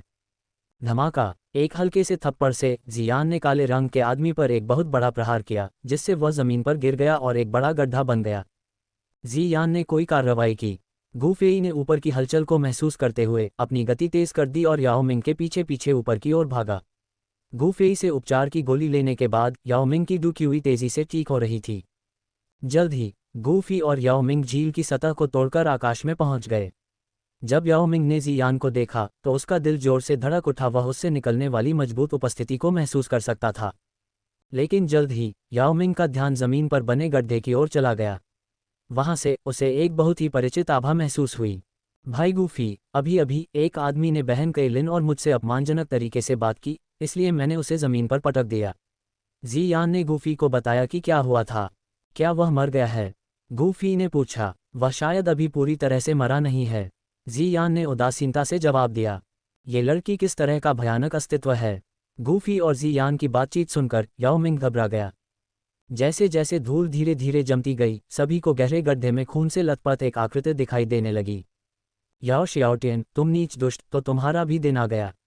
याओ मिंग ने गड्ढे में खून से लथपथ आकृति को पहचान लिया और गुस्से से चिल्लाया। बड़े भाई, कृपया मुझे छोड़ दो। मैं उस समय क्षण भर के लिए मूर्ख था। यह विश्वासघाती प्रथम एल्डर था जिसने मुझे उकसाया। इस समय गंभीर रूप से कमजोर याओ शियाओटियन ने धीरे धीरे अपनी आंखें उठाईं और याओ मिंग को देखा, दया की भीख मांगते हुए। वह याओ मिंग को फिर से बंद करने के इरादे से आया था, लेकिन उसे आश्चर्य हुआ कि याओ मिंग इतनी शक्तिशाली मदद लेकर आया था। तुम्हें छोड़ दो। उसके शब्दों को सुनकर याओ मिंग खुद को रोक नहीं सका और एक ठंडी हंसी निकाली। उसका दिल असीम घृणा से भर गया। तो मैं उन सभी पीड़ाओं का बदला किससे लूंगा जो मैंने वर्षों तक सहन की हैं। इस बार मैं तुम्हें टुकड़े टुकड़े कर दूंगा और सांप के गड्ढे में फेंक दूंगा। याओ मिंग की आंखें लाल हो गई थीं। इस समय किसी के लिए भी शांत रहना मुश्किल होगा। मैं सच में जानता हूं कि मैं गलत था। मैं आपके द्वारा सहे गए सभी कष्टों की भरपाई करने के लिए तैयार हूं। कृपया बड़े भाई, दया करो। आखिरकार हम खून के भाई हैं। याओ शियाओटियन अब आज्ञाकारिता में अपनी दुम हिलाते हुए कुत्ते की तरह सारी गरिमा त्याग चुका था। अब तुम्हें याद आया कि मैं तुम्हारा बड़ा भाई हूं। इन सैकड़ों वर्षों में मैंने जो भी कष्ट सहे हैं वे सब तुम्हारे कारण हैं। याओ मिंग की आवाज़ ठंडी थी जब वह गड्ढे में उतरा, धीरे धीरे नीचे झुका और अपना हाथ याओ शियाओटियन के सिर पर रखा। उसके चेहरे पर कोमलता का एक पल झलक गया। नौ शांत गहरे ग्राउंड पायथन जनजाति में परेशानी पैदा करने की हिम्मत कौन करता है। अचानक ऊपर आसमान से चीखें गूंजने लगीं। तुरंत अनगिनत आकृतियां हवा को चीरती हुई पर्वत श्रृंखला में उड़ती हुई चली गईं। उनका नेतृत्व एक बुजुर्ग कर रहा था, जिसके कंधे पर एक लाल रंग का जहरीला सांप लिपटा हुआ था। वह प्रमुख शियाओटियन है। तुम कौन हो? प्रमुख शियाओटियन को तुरंत रिहा करो। तुम्हारी हिम्मत कैसे हुई कि तुम हमारे कबीले में घुसकर हमारे प्रमुख को घायल कर दो? तुम में से कोई भी आज यहाँ से जीवित नहीं निकलेगा। जादुई जानवरों की दुनिया की 3 महान जनजातियों में से एक नौ शांत गहरे ग्राउंड पायथन जनजाति में न केवल घुसपैठ की गई थी, बल्कि उनके प्रमुख को भी गंभीर रूप से घायल कर दिया गया था। कोई भी इस तरह के अपराध को बर्दाश्त नहीं कर सकता था। अध्याय 177। मैं तुम्हारा प्रकाश बहाल कर सकता हूँ और मैं इसे वापस भी ले सकता हूँ। सब लोग, क्या तुम अब भी मुझे पहचानते हो? जैसे ही नौ शांत गहरे ग्राउंड पायथन जनजाति के शक्तिशाली सदस्य अपना कदम बढ़ाने वाले थे, याओ मिंग ने अपना सिर उठाया और उसी क्षण उसकी आभा फैल गई। याओ मिंग का चेहरा देखकर, जो याओ शियाओटियन के चेहरे से काफी मिलता जुलता था, वहां मौजूद नौ शांत गहरे ग्राउंड पायथन जनजाति के सभी सदस्य सदमे में जम गए। काफी देर बाद कुछ बुजुर्ग आखिरकार अविश्वास में चिल्लाए, जनजाति नेता याओ मिंग, ये कैसे संभव है? क्या तुम अपने प्रशिक्षण के दौरान पागल नहीं हो गए थे और सालों पहले मर गए थे? जनजाति नेता याओ मिंग, वह याओ शियाओटियन का बड़ा भाई और पिछला जनजाति नेता है। लेकिन उस समय जनजाति नेता जियाओटियन ने कहा था कि वह अपने प्रशिक्षण में एक दुर्घटना के कारण मर गया और सदियों से लापता है। अब वह यहाँ कैसे हो सकता है? आकाश में गूंजती हुई कई फुसफुसाहटों को सुनकर याओ जियाओटियन का चेहरा तेजी से पीला पड़ गया। इस समय जियान द्वारा बुरी तरह घायल होने के कारण वह बहस करने की स्थिति में नहीं था, क्योंकि खुद का बचाव करने का कोई भी प्रयास याओ मिंग द्वारा उसे मौके पर ही मार दिए जाने की संभावना थी। आकाश में लाल लाल विषैले सांप को अपने कंधे पर लपेटे हुए बुजुर्ग ने सख्ती से चिल्लाते हुए कहा, सब लोग शांत हो जाओ। इस व्यक्ति के बहकावे में मत आओ। वह और उसके साथी हमारे कबीले में अशांति पैदा करने की कोशिश कर रहे धोखेबाज हो सकते हैं। बुजुर्गों, स्नैक प्लेट ग्रेट फॉर्मेशन को सक्रिय करें और उन्हें मार डालें, फिर जनजाति नेता जियाओटियन को बचाएं। ये सुनकर अन्य सांप लोग बुजुर्ग झिझकने लगे। उन्हें समझ में नहीं आ रहा था कि क्या करें। एल्डर जियान, एल्डर मिंग, एल्डर लियू, तुम उस समय मेरे सबसे करीब थे, क्या तुम अब मुझे नहीं पहचान सकते? जब याओ मिंग हंसा तो सफ़ेद बालों वाले तीनों बुजुर्गों ने उसे ध्यान से देखा। उनके चेहरे पर धीरे धीरे उत्साह के लक्षण दिखाई देने लगे। ये वास्तव में जनजाति नेता याओ मिंग है। हम उसकी आभा से बहुत परिचित हैं। तुम तीनों जनजाति के आदेश को बाधित मत करो। वर्तमान नेता याओ शियाओटियन है। क्या तुम कबीले को धोखा देने की कोशिश कर रहे हो? अपने कंधे पर लाल लाल सांप के साथ बुजुर्ग ने तीनों सांप लोगों के बुजुर्गों को ठंडी निगाह से देखा। हे प्रथम एल्डर, उस समय तुमने और याओ शियाओटियन ने मुझे जहर दिया था, मेरे खिलाफ सेना में शामिल हो गए थे और मुझे सदियों तक 9 शांत झरनों के तल पर फंसाए रखा था। अगर यहाँ ये युवा मित्र नहीं होता तो शायद मैं फिर कभी दिन की रोशनी नहीं देख पाता। अब क्या तुम मुझे चुप कराने की कोशिश कर रहे हो? याओ मिंग खड़ा हो गया, अपने 2 सितारा डूसेंट स्तर की शक्ति को पूरी तरह से मुक्त कर दिया। फिर उसने अपने मुंह से एक काला राजदंड थूका। राजदंड पूरी तरह से काला था, जिसके ऊपर 2 जहरीले सांप लिपटे हुए थे और उनके बीच मुट्ठी के आकार का एक काला गोला था। बुजुर्गों, क्या आप इस वस्तु को पहचानते हैं? 9 शांत गहरा राजदंड। ये लंबे समय से खोया हुआ 9 शांत गहरा राजदंड है। ये जनजाति के नेता के अधिकार का प्रतीक है। काला राजदंड देखकर आकाश में सभी बुजुर्गों के चेहरे बदल गए और उनके भीतर भावनाओं का उन्माद उमड़ पड़ा। गद्दारों को मार डालो, याओ मिंग ने बुजुर्गों को आदेश देना शुरू किया। नौ शांत गहरा राजदंड हाथ में लेकर अधिकांश बुजुर्ग उसके साथ खड़े थे।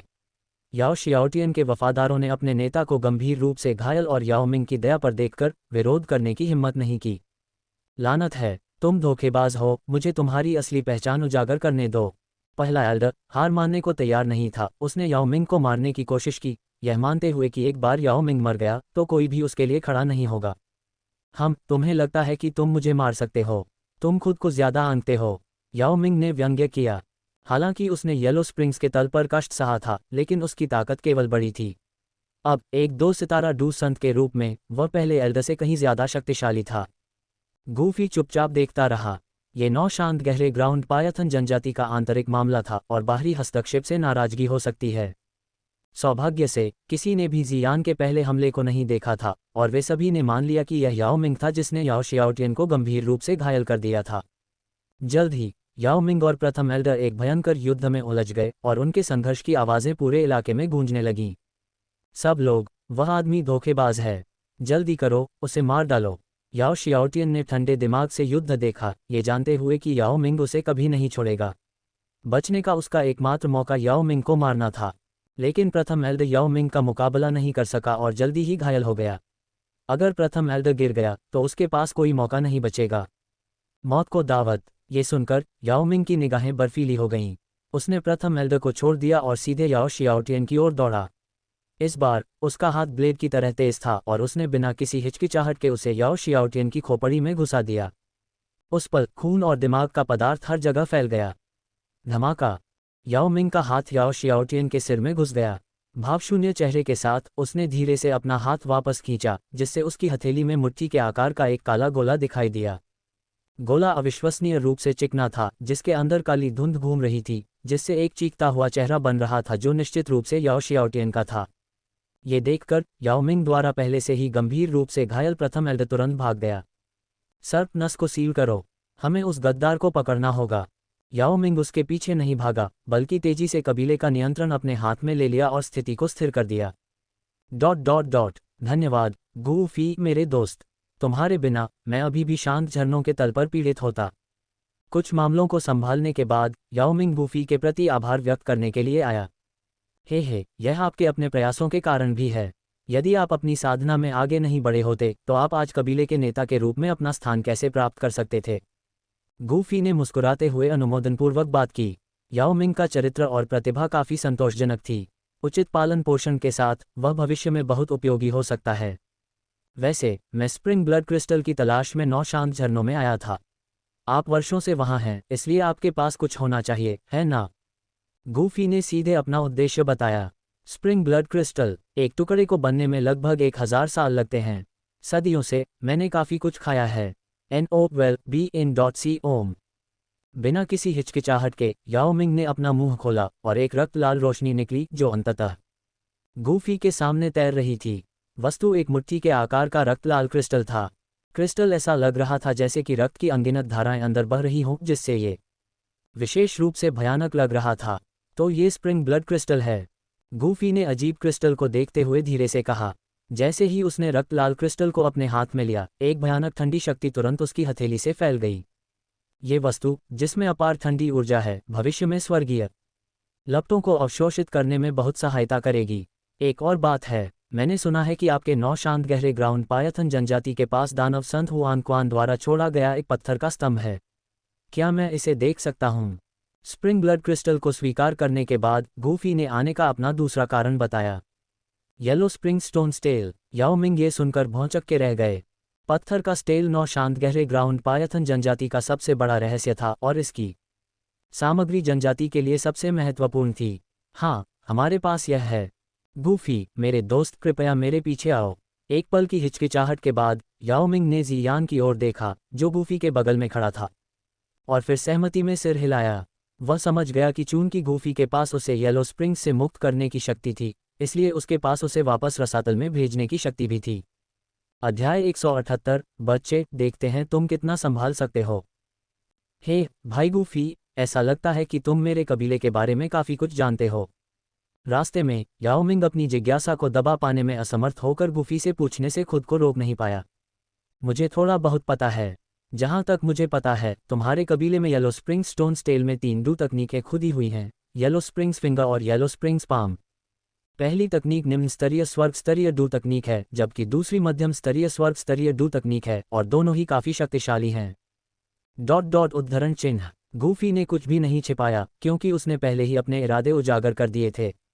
आखिरी तकनीक के लिए यह एक आत्मा पर हमला करने वाली डू तकनीक है, येलो स्प्रिंग दिव्य क्रोध, जो उस समय दानव संत हुआन क्वान की खास चाल थी। गूफी ने आगे कहा, भाई गूफी, तुम एक असाधारण पृष्ठभूमि से आए हो। ये हमारे कबीले के रहस्य हैं जो बहुत कम लोगों को पता हैं।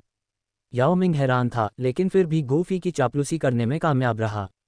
हालांकि गूफी की साधना केवल आधे संत स्तर की थी, लेकिन ये तथ्य कि वह ज़ियान उस छोटे शैतान को इतनी अच्छी तरह से अपनी आज्ञा मानने के लिए मजबूर कर सकता था, याओ मिंग ने उसे गंभीरता से लिया। भाई गूफी, ईमानदारी से कहूं तो येलो स्प्रिंग्स टेल के अंदर येलो स्प्रिंग संत द्वारा पीछे छोड़ी गई डू तकनीक के अलावा उसके सार रक्त की एक बूंद भी है, याओ मिंग ने कहा। वह जानता था कि गूफी येलो स्प्रिंग्स टेल जाएगा, इसलिए उसने गूफी का पक्ष जीतने के तरीके के रूप में ये जानकारी प्रकट की। गूफी अंदर के खजाने को प्राप्त कर सके या नहीं, ये कदम एक सोचा समझा जोखिम था। ओह, इतना खजाना! गूफी ने समझदार याओ मिंग की ओर देखा और आश्चर्य का नाटक किया। तो ये भाई गूफी का असली लक्ष्य है। गूफी और याओ मिंग के बीच बातचीत सुनकर ज़ियान थोड़ा उत्साहित महसूस कर रहा था।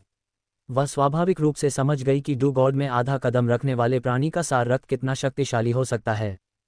कुछ अनौपचारिक बातचीत के बाद कुछ ही समय में गूफी, ज़ियान और कैलिन याओ मिंग के पीछे एक प्राचीन वेदी पर चले गए। वेदी बेहद भव्य थी, जो पूरी तरह से बड़े बड़े हरे पत्थरों से बनी थी। शीर्ष पर खड़े होकर कोई भी आसपास की पर्वत चोटियों को देख सकता था। गूफी और उसके साथी धीरे धीरे वेदी के शीर्ष पर उतरे। इसके केंद्र में एक हल्का पीला स्तंभ खड़ा था, जो लगभग 100 मीटर ऊंचा था, जो एक प्राचीन आभा बिखेर रहा था जो शाश्वत लग रहा था। ये पौराणिक येलो स्प्रिंग स्टोन स्तंभ है। गूफी ने विशाल स्तंभ की ओर देखा, जिस पर एक बड़ी उंगली और हथेली की छाप उकेरी गई थी। भाई गूफी, यह मेरे 9 शांत गहरे ग्राउंड पायथन जनजाति का येलो स्प्रिंग स्तंभ है। येलो स्प्रिंग दिव्य क्रोध और संत का सार रक्त इसके भीतर छिपा हुआ है, लेकिन आप उन्हें प्राप्त कर सकते हैं या नहीं, यह आप पर निर्भर करेगा, याओ मिंग ने गंभीरता से कहा। ये स्तंभ पीढ़ियों से चला आ रहा था और कोई भी इसके रहस्यों को नहीं खोल पाया था, जो दर्शाता है कि इसमें कितनी कठिनाई थी। समझ गया। गूफी ने सिर हिलाया, उसकी निगाह स्तंभ पर केंद्रित थी। वह इससे निकलने वाले अविश्वसनीय रूप से मजबूत आत्मा दबाव को महसूस कर सकता था, जैसा कि दानव संत हुआन क्वान से उम्मीद थी। गूफी की आंखें गंभीर थीं। फिर वह स्तंभ के ठीक सामने एक पत्थर के मंच पर क्रॉस लेग करके बैठ गया। ज़ियान, इस दौरान सुनिश्चित करें कि कोई भी मुझे परेशान न करे। चिंता मत करो भाई गूफी, मैं किसी को भी तुम्हें परेशान नहीं करने दूंगा, ज़ियान ने उसे आश्वस्त किया। अपने निर्देश देने के बाद गूफी का शरीर थोड़ा कांप उठा और एक अलौकिक आकृति उसकी भौहों के बीच से बाहर निकली। भाई गूफी ने येलो स्प्रिंग्स स्तंभ से खजाने को पुनः प्राप्त करने का प्रयास करने की हिम्मत की। उसके पास स्वाभाविक रूप से कुछ कौशल है। याओ मिंग ने चुपचाप प्रशंसा की, क्योंकि उसने गूफी की आत्मा को उसके भौतिक शरीर के समान रूप में प्रकट होते देखा। अधिकांश मजबूत व्यक्तियों में आत्मा की शक्तियां होती हैं जो केवल नश्वर स्तर पर होती हैं। गूफी जैसे मूर्त रूप में आत्मा को संघनित करना लगभग असंभव था। जैसा कि याओ मिंग, ज़ियान और कैलिन ने देखा, गूफी की आत्मा ने एक कदम आगे बढ़ाया और स्टील से टकरा गई।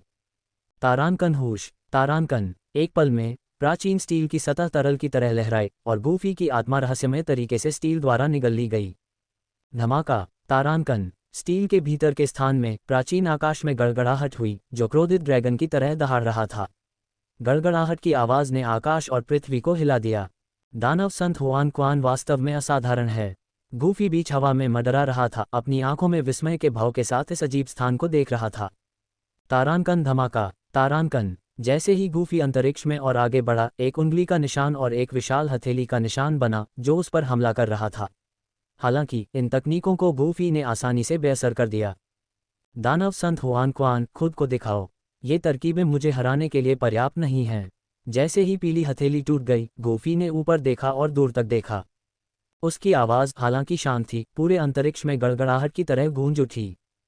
तारांकन धमाका, तारांकन। अचानक एक पहाड़ जमीन से टूटकर आसमान में उठ गया।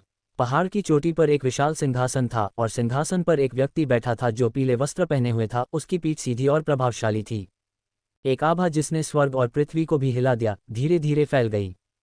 प्रभावशाली, स्वर्ग के क्षेत्र के शिखर पर एक आत्मा। प्रशंसा से भरी एक आवाज, आत्मा को कुचलने वाला दबाव लेकर धीरे धीरे गूफी के कानों तक पहुंची। वरिष्ठ, मैं पीले झरने के दिव्य क्रोध तकनीक और दानव संत के सार रक्त के लिए आया हूं। गूफी ने समय बर्बाद नहीं किया और सीधे अपना उद्देश्य बताया। वह जानता था कि दानव संत हुआन क्वान की बची हुई आत्मा का अपना कार्य था और एक बार वह कार्य पूरा हो जाने पर सब कुछ सौंप दिया जाएगा। आप काफी सक्षम हैं, लेकिन यदि आप पीले झरने के दिव्य क्रोध और सार रक्त चाहते हैं तो आपको पहले मुझे हराना होगा। बची हुई आत्मा ने धीरे से कहा। उस स्थिति में मैं पीछे नहीं हटूंगा, गूफी ने जवाब दिया। उसका शरीर अचानक सैकड़ों मीटर लंबा हो गया, जो स्वर्ग और पृथ्वी के बीच खड़े एक विशालकाय व्यक्ति जैसा लग रहा था। दैत्य ने दानव संत हुआन क्वान की बची हुई आत्मा को देखा, अपनी मुट्ठी बंद की और एक भयंकर मुक्का मारा। अच्छा, मुझे देखने दो कि तुम कितना संभाल सकते हो। बची हुई आत्मा ने अचानक ऊपर देखा और गुस्से से चिल्लाया। अनगिनत विशाल हाथ जमीन से उभरे, उस आत्मा दानव पर बरस पड़े जिसमें गूफी बदल गया था। बुझाओ! भयंकर हमले ने गूफी की आत्मा को हिंसक रूप से कांपने पर मजबूर कर दिया। लापरवाह होने की हिम्मत न करते हुए गूफी ने जल्दी से अपनी आत्मा को अलग अलग लपटों में लपेट लिया। प्रभावशाली, आपकी आत्मा में स्वर्गीय लपटों की शक्ति भी है। दानव संत हुआन क्वान की बची हुई आत्मा ने फिर से प्रशंसा की, लेकिन जल्द ही उसकी अभिव्यक्ति थोड़ी बदल गई। उसके हाथों ने तेजी से एक अजीब सी मुहर बनाई, जिसे उसने फिर अपने मुंह के पास रखा। अचानक शक्ति की एक भयानक लहर फैल गई। इस शक्ति के तहत पूरा स्थान ढहने लगा, जैसे कि दुनिया का अंत आ गया हो। पीले झरने का दिव्य क्रोध हो, उस जबरदस्त शक्ति को महसूस करते हुए जिसने उसे भी असहज कर दिया, गूफी की अभिव्यक्ति अविश्वसनीय रूप से बढ़ गई। गंभीर NO12B-Jan.C-OM। येलो स्प्रिंग्स दिव्य क्रोध केवल एक किंवदंती नहीं थी, यह एक ऐसी तकनीक थी जिससे सबसे शक्तिशाली व्यक्ति भी डरते थे। अध्याय 179, पीले झरने का दिव्य क्रोध और दानव संत का रक्तसार। पूरी दुनिया में उथल पुथल मच गई। दानव संत हुआन क्वान की बची हुई आत्मा ने उसके शरीर के चारों ओर अजीबोगरीब लहरें छोड़नी शुरू कर दीं। ये लहरें धीरे धीरे एक विशाल अदृश्य आकृति में परिवर्तित हो गईं, जो 1000 फीट से भी ज्यादा लंबी थी। जैसा कि दानव संत से उम्मीद थी, गूफी की अभिव्यक्ति बेहद गंभीर थी।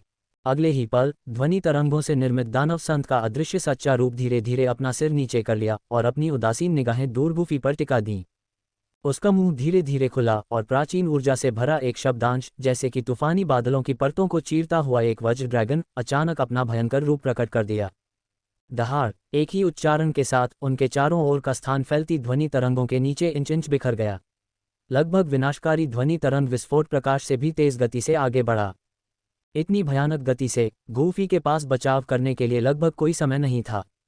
धमाका, धमाका, धमाका! विनाशकारी ध्वनि तरंग ने गूफी के विशाल आत्मा शरीर पर तुरंत प्रहार किया। सैकड़ों फीट लंबा उसका विशाल रूप स्पष्ट रूप से सिकुड़ गया और एक खतरनाक दर से अधिक अलौकिक हो गया। ये पूर्ण और सर्वनाश था। ऐसा लग रहा था जैसे उस ध्वनि तरंग के हमले में सब कुछ शून्य हो जाएगा। पहाड़ की चोटी पर दानव संत की बची हुई आत्मा भी अपने सिंहासन पर वापस आ गई। उसका पहले से ही प्रेत जैसा शरीर और भी अधिक पारदर्शी हो गया। स्पष्ट रूप से पहले के हमले ने उसकी काफी ताकत खत्म कर दी थी। वास्तव में येलो स्प्रिंग्स दिव्य क्रोध दानव संत की एक विशिष्ट तकनीक है। यहाँ तक कि एक बची हुई आत्मा में भी ऐसी शक्ति होती है। मैं प्रभावित हूँ। गूफी आग की लपटों में नहाया हुआ क्रूर हमले से अछूता निकला। आप इतने सालों में येलो स्प्रिंग्स दिव्य क्रोध का सामना करने वाले पहले व्यक्ति हैं। दानव संत हुआन क्वान की बची हुई आत्मा ने गूफी को देखा, उसके चेहरे पर राहत की एक झलक थी और वह सिंहासन के पीछे झुक गया। उस समय बची हुई आत्मा ने अपनी आवाज में उदासी के स्पर्श के साथ कहा, अनगिनत वर्षों के बाद ये दिन आखिरकार आ ही गया। जैसे ही उसकी आवाज धीमी हुई, उसने अपनी उंगली हिलाई, जिससे आत्मा की ऊर्जा की एक लहर गूफी के सामने मंडरा गई। जब गूफी ने उस लहर को पकड़ा तो उसके दिमाग में तेजी से जानकारी की धाराएं बहने लगीं। येलो स्प्रिंग्स दिव्य क्रोध के लिए साधना विधियां थीं, साथ ही येलो स्प्रिंग्स उंगली और हथेली की तकनीकें भी। गूफी ने दानव संत को सम्मानपूर्वक प्रणाम करते हुए अपने दिल में खुशी को दबाते हुए कहा, वरिष्ठ हुआन क्वान, आपके उदार उपहार के लिए धन्यवाद। मेरा मिशन किसी ऐसे व्यक्ति की प्रतीक्षा करना था जो मुझे हरा सके और मेरा ज्ञान आगे बढ़ा सके। आपकी आत्मा पहले ही येलो स्प्रिंग्स दिव्य क्रोध की साधना के लिए आवश्यक स्तर तक पहुंच चुकी है। दानव संत ने हल्के से मुस्कुराया। फिर उसने धीरे से अपनी हथेली खोली। उसके प्रेत जैसे शरीर से अचानक हल्के सुनहरे तरल पदार्थ की धारें निकलीं, जो जल्दी ही एक सुनहरी बूंद में बदल गईं। मैंने अपनी आत्मा की साधना में 1000 साल से ज्यादा बिताए, पौराणिक देव क्षेत्र तक पहुंचने के बाद भी मैं वह अंतिम कदम नहीं उठा सका। दानव संत की आवाज अंतहीन पछतावे और अनिच्छा से भरी हुई थी। वरिष्ठ, आपने महानता हासिल कर ली है, लेकिन अप्रत्याशित परिवर्तनों के कारण डू भगवान तक पहुंचने के लिए आवश्यक वस्तुओं को प्राप्त करना लगभग असंभव हो गया है। ये शर्म की बात है। क्या आप इसके बारे में जानते हैं? दानव संत गूफी के शब्दों से कुछ हद तक हैरान था। यहाँ तक कि उसके जैसा कोई व्यक्ति जो डू भगवान बनने के करीब था, ऐसी चीज़ों का केवल स्पष्ट अनुमान ही लगा सकता था और निश्चित नहीं हो सकता था। मुझे थोड़ा बहुत पता है। उस महत्वपूर्ण वस्तु के बिना डू गॉड दायरे में प्रवेश करना लगभग असंभव है। ठीक 1000 साल पहले की तरह, जब जियाओ कबीले के कुलपति ने पूरे कबीले के वंश का बलिदान दिया था, लेकिन फिर भी पूरी तरह से डू गॉड दायरे में कदम नहीं रख पाए। गूफी ने धीरे से कहा। ये सुनकर येलो स्प्रिंग्स डेमन सेंट को राहत की अनुभूति हुई और वह केवल भाग्य के कामकाज पर आहें भर सकता था। युवा, अगर तुम यहाँ आ सकते हो तो यह भाग्य है। अगर तुम येलो स्प्रिंग्स दिव्य क्रोध का सामना कर सकते हो तो एक क्षमता है। येलो स्प्रिंग्स तकनीकें औसत दर्जे के लोगों को नहीं दी जाती हैं। तुम औसत दर्जे के नहीं हो। दानव संत हुआन क्वान ने सुनहरा खून बाहर फेंका और धीरे से गूफी की हथेली में उतरा। धन्यवाद, सीनियर हुआन क्वान। गूफी ने कृतज्ञता में अपने हाथ जोड़े। इस समय सिंहासन पर बैठे दानव संत की बची हुई आत्मा तेजी से अलौकिक होती जा रही थी। मुझे उम्मीद है कि इस विनम्र व्यक्ति की तकनीकें मेरे निधन के साथ अस्पष्टता में नहीं फीकी पड़ जाएंगी। अलविदा, सीनियर। ये बची हुई आत्मा दानव संत के रक्तसार पर निर्भर होकर इतने सालों से अस्तित्व में थी। अब जब रक्तसार उसके शरीर से निकल गया था, तो बची हुई आत्मा आखिरकार अपने अंत तक पहुंच गई और दुनिया में विलीन हो गई। आह! गूफी ने भी आह भरी। उसका अलौकिक रूप धीरे धीरे इस स्थान से दूर हो गया। ... प्रिय, वह कुछ समय के लिए चला गया है। क्या वह खतरे में हो सकता है? वेदी पर खड़ी कैलिन ने पत्थर के मंच पर बैठी गूफी की निश्चल देह को देखा। उसकी भौहें थोड़ी सिकुड़ी हुई थीं। याओ मिंग के अनुसार येलो स्प्रिंग्स टेल में प्रवेश करने वाले अधिकांश लोग आधे घंटे के भीतर बाहर आ जाते थे। चिंता मत करो, बहन कैलिन। भाई गूफी कभी भी ऐसा कुछ नहीं करता जिस पर उसे भरोसा न हो। जी यान को गूफी पर पूरा भरोसा था। अचानक स्टील से एक चमकदार रोशनी निकली और एक आत्मा की आकृति तेजी से बाहर निकली। कैलिन की प्रसन्न निगाहों के नीचे पत्थर के मंच पर बैठे शरीर में प्रवेश कर गई। पति, क्या तुम ठीक हो? उसने चिंता से पूछा। मैं ठीक हूँ, गूफी मुस्कुराया और अपना सिर हिलाया। धमाका! इस पल स्टील से एक दबी हुई आवाज आई। अगले पल सभी ने देखा कि मूल उंगली और हथेली के निशान के ऊपर धीरे धीरे एक मुंह की आकृति दिखाई दी, जो एक अजीब उतार चढ़ाव का उत्सर्जन कर रही थी। पीले झरने का दिव्य क्रोध। उस मुंह की आकृति को देखकर याओ मिंग पहले तो दंग रह गया, फिर उसका चेहरा खुशी से चमक उठा। उसने जल्दी से अपनी आत्मा की शक्ति बढ़ाई, लेकिन इससे पहले कि वह जानकारी प्राप्त कर पाता, एक शक्तिशाली नोव एल बी जन्ना झटका उसके चेहरे पर लगा। आत्मा! उफ! इस भयंकर प्रभाव ने याओ मिंग को मुंह से खून थूकने पर मजबूर कर दिया। स्वर्ग क्षेत्र की आत्मा के बिना इस तरह की आत्मा हमले की तकनीक को छूना असंभव है। याओ मिंग की दुर्दशा को देखकर गूफी ने उसका मजाक नहीं उड़ाया। इसके बजाय उसने अपना हाथ आगे बढ़ाया, जिससे उसकी हथेली में सुनहरे खून की एक छोटी बूंद दिखाई दी। ये दानव संत के रक्तसार का हिस्सा है। इस स्तंभ के संरक्षक और जनजाति के नेता के रूप में यह आपका अधिकार है। हाँ, दानव संत रक्तसार की इस बूंद के साथ मुझे विश्वास है कि मैं 3 साल के भीतर 3 सितारा डू संत स्तर तक पहुंच सकता हूं। याओ मिंग ने खुशी से दानव संत रक्तसार को संग्रहित किया, खुशी से भर गया। इसके बाद गूफी ने याओ मिंग को कैलिन की 9 शांत झरनों में साधना करने की योजना के बारे में बताया। चीफ याओ मिंग, हम कुछ समय के लिए 9 शांत गहरे ग्राउंड पायथन जनजाति के साथ रहेंगे। हमें खेती के लिए आपके कबीले के 9 शांत झरनों को उधार लेने की आवश्यकता हो सकती है। गूफी ने फिर कैलिन की ओर देखा। स्पष्ट रूप से झरनों की शक्ति का उपयोग करके कैलिन को उसके शरीर को तड़का लगाने की प्रक्रिया को पूरा करने में मदद करने का इरादा था। हाँ, ये बिल्कुल भी समस्या नहीं है भाई गूफी। बस सावधान रहें, क्योंकि 9 शांत झरनों में ऊर्जा बेहद ठंडी है, याओ मिंग ने मुस्कुराते हुए याद दिलाया। अध्याय 180। क्या ये लोग फिर से प्रपोज करने आए हैं? 9 शांत झरनों के पास वातावरण बर्फीली ठंड से भरा हुआ था। सावधान रहो कैयर, झरनों के भीतर की ठंडी ऊर्जा अधिकांश लोगों के लिए घातक है, लेकिन एक 7 रंग वाले स्वर्ग निगलने वाले अजगर के रूप में तुम्हें इसे बिना किसी डर के अवशोषित करने में सक्षम होना चाहिए। गूफी ने आश्वस्त मुस्कान के साथ कैलिन की ओर मुड़ते हुए टिप्पणी की। उसने गर्व भरी मुस्कान के साथ जवाब दिया, ये ठंडी ऊर्जा मेरे लिए कुछ भी नहीं है। सबसे दुर्लभ और सबसे शक्तिशाली जादुई जानवरों में से एक के रूप में उसे आश्वस्त होने का पूरा अधिकार था। ठंडी ऊर्जा को अवशोषित करने के अलावा अपनी साधना को गति देने के लिए इन गोलियों का उपयोग करें। गूफी ने उसे कई जेड बोतलें सौंपते हुए सलाह दी। बोतलें लेते हुए कैलिन स्नेहपूर्वक मुस्कुराई, तुम मेरे लिए बहुत अच्छी हो। जैसे ही वह उसे चूमने के लिए झुकी, गूफी ने सहज रूप से उसकी पतली कमर के चारों ओर एक हाथ लपेटा। उन्हें देखकर जियान अपनी आंखें घुमाने से खुद को रोक नहीं पाए। अरे, मैं अभी भी यहाँ हूँ, तुम्हें पता है। तुम दोनों वाकई बहुत बढ़िया हो। बिना किसी परेशानी के कैलिन ने गूफी को देखकर मुस्कुराया और कहा, मैं अब साधना करने जा रही हूँ। फिर वह अपने विशाल सांप के रूप में बदल गई और खुद को पीले झरनों में डुबो दिया। जैसे ही कैलिन अंदर आए, पानी उबलने लगा, मानो 9 शांत झरनों के भीतर की ऊर्जा जाग उठी हो। जियान की ओर मुड़ते हुए गूफी ने उसे अपने द्वारा प्राप्त किए गए सुनहरे रक्त का एक हिस्सा दिया। ये तुम्हारे लिए है गूफी, तुम सबसे अच्छी हो। जियान मुस्कुराई, ये जानते हुए कि यह रक्त उसकी ताकत में काफ़ी वृद्धि करने में मदद कर सकता है। जाओ और इसे परिष्कृत करना शुरू करो, गूफी ने उसे विदा करते हुए प्रोत्साहित किया। सिर हिलाते हुए जियान ने अपने चारों ओर एक अवरोध खड़ा किया और अपनी साधना शुरू कर दी। गूफी भी इस यात्रा के लाभों पर विचार करते हुए शांत हो गई। पीली स्प्रिंग्स फिंगर पाम और दिव्य क्रोध तकनीक अब उसकी आत्मा में अंकित हो गई थी, और राक्षस संत की बची हुई आत्मा से प्राप्त अतिरिक्त ज्ञान और अंतर्दृष्टि के साथ उसका लाभ पर्याप्त था। अंत में उसने शेष राक्षस संत के रक्तसार को बाहर निकाला और उसका सेवन किया।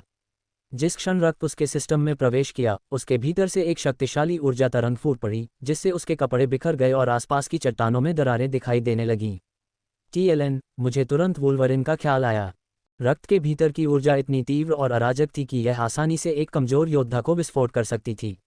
लेकिन गूफी की असाधारण ताकत और शारीरिक लचीलेपन के साथ वह इसे नियंत्रित करने और अवशोषित करने में कामयाब रहा। जैसे जैसे समय बीतता गया, उसने ऊर्जा को परिष्कृत किया, जिससे यह उसके शरीर के साथ सहज रूप से विलीन हो गई। इस बीच गूल दायरे में शांति की लंबी अवधि के बाद चीजें फिर से जीवंत हो गई थीं।